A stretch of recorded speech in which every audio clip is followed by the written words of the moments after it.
Assalamualaikum warahmatullahi wabarakatuh. Beberapa bulan lalu saya pernah bikin video tentang butterfly effect yang saya analogikan saat itu dengan runtuhnya tembok Berlin di Jerman. Kali ini saya akan bicara tentang Dunning-Kruger effect yang boleh jadi sedang terjadi di negara kita.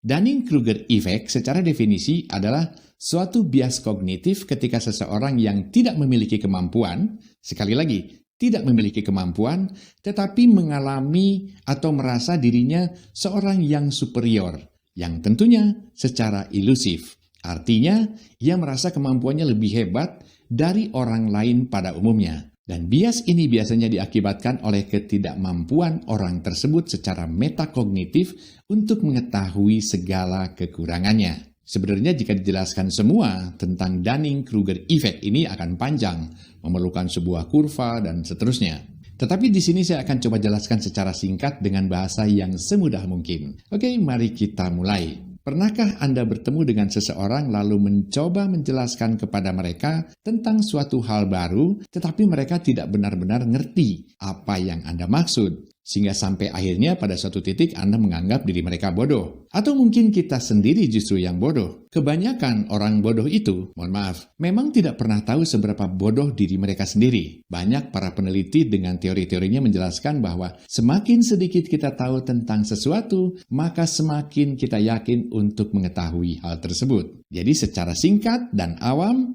Dunning-Kruger effect itu adalah sebuah kondisi psikologis di mana seseorang individu gagal untuk menilai tingkat kecerdasan mereka sendiri secara intelektual tentunya, atau dengan kata lain, ini agak kasar sedikit, mereka terlalu bodoh untuk mengetahui bahwa dirinya bodoh. Agak kasar memang, saya sendiri tidak suka dengan kata-kata itu. Tapi itulah yang dimaksud dengan Dunning-Kruger effect. Teori ini diperkenalkan oleh David Dunning dan Justin Kruger dari Cornell University, New York, Amerika Serikat, melalui sebuah studi yang berjudul Unskilled and Unaware of It, tahun 1999 lah, ketika mereka mempelajari sebuah kasus dari seorang kriminal yang bernama MacArthur Wheeler. Cerita tentang MacArthur Wheeler yang dijadikan penelitian oleh Dunning and Kruger ini lucu sebenarnya. Karena Wheeler ini adalah seorang perampok bank yang menyamar dengan menutupi wajahnya menggunakan jus lemon. Coba bayangkan. Alasannya, kata Wheeler, sifat kimia yang terkandung di dalam jus lemon itu dapat digunakan untuk membuat Wheeler tidak terlihat oleh kamera CCTV yang ada di bank. Namun setelah ditangkap dengan mudah oleh polisi yang mengenali wajahnya, Wheeler melihat rekamannya sendiri yang sedang merampok bank. Dan hasilnya, dia sangat terkejut. Rencananya sama sekali tidak berhasil. Wajah Wheeler terlihat jelas di kamera CCTV, walaupun dia sudah merasa menutupi wajahnya dengan jus lemon. Penelitian lain dari Dunning and Kruger ini adalah sebuah jurnal yang diterbitkan tahun 2003 lalu, yang berjudul Why Do People Fail to Recognize Their Own Incompetence? Penelitian tersebut membahas tentang ketidakmampuan seseorang untuk memiliki wawasan tentang keterampilan intelektual dan sosial mereka ketika sudah mencapai kesuksesan atau menyentuh angka kesuksesan. Alhasil tentu saja mereka cenderung menyadari ketidakmampuan mereka dalam menghasilkan respon yang baik bagi orang-orang di sekitarnya. Contoh lain dari Dunning-Kruger effect ini adalah ketika Warren Wolf, silakan Anda cari di YouTube ya,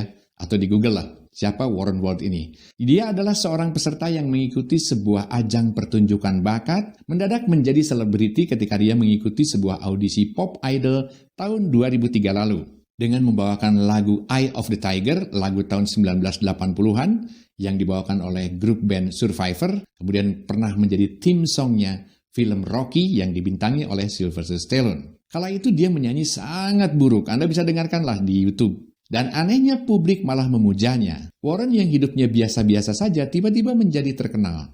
Masuk ke tabloid, diwawancara berbagai majalah, televisi, radio, sampai video klip ketika dia bernyanyi itu menjadi viral di YouTube. Warren tidak tahu persis seberapa buruk dia bernyanyi sampai ketenarannya terungkap. Jadi ketika banyak tawaran masuk, Warren baru menyadari bahwa dia dipuja publik karena keberanian dan tekadnya, bukan karena kemampuannya bernyanyi. Hal ini membuat karir Warren sebagai penyanyi tertahan dan gagal. Dan disinilah Dunning-Kruger effect semakin diperkuat oleh publik kala itu.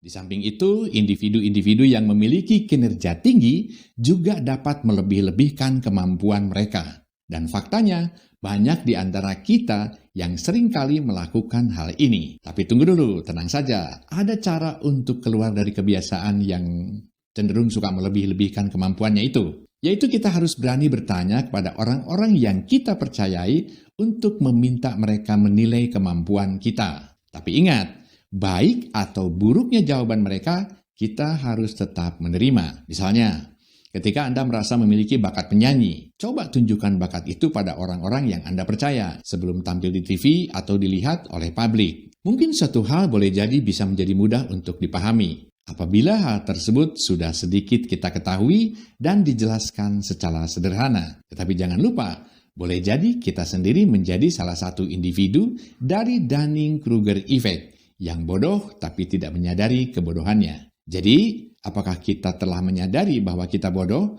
atau mungkin kita tidak sadar bahwa kita bodoh? Demikian uraian singkat saya tentang Dunning-Kruger Effect. Apakah Dunning-Kruger Effect ini sedang terjadi di negeri kita? Seperti contohnya pada kasus uang 75.000 yang dinilai oleh netizen ada gambar orang berbusana Cina, padahal itu busana suku Dayak Tidung. Rasanya itu mungkin termasuk salah satu dari Dunning-Kruger Effect. Semoga bermanfaat. Assalamualaikum warahmatullahi wabarakatuh.